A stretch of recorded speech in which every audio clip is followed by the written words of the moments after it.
மச்சான் ஹெல்ப்டா.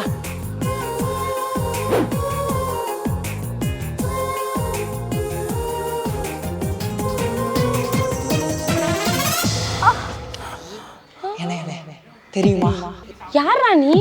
நான் தான் சென்டர் ஆஃப் கிராவிட்டி. நீ கீழே விழுந்ததுக்கு நான் தான் காரணம்.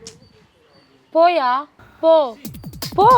எனயவே தெரியலையா நான் சென்டர் ஆஃப் கிராவிட்டிடி, எதுவுமே புரியலையா நான் எக்ஸ்பிளைன் பண்றேனடி. ஒரு பொருளின் மைய புள்ளி சென்டர் ஆஃப் கிராவிட்டி, இது ஒவ்வொரு பொருளுக்குமே மாறுடி. பொருளுக்கு ஓகே, அப்ப மனுஷங்களுக்கு?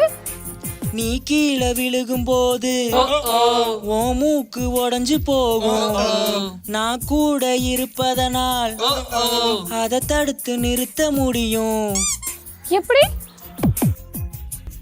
உந்தன் உடலுக்கென்றே ஒரு சென்டர் ஆஃப் கிராவிட்டி எப்போதும் உள்ளதடி, அது விலகி போகாத வரைக்கும் உனக்கு எதுவும் ஆகாதடி, அது விலகி போச்சுனா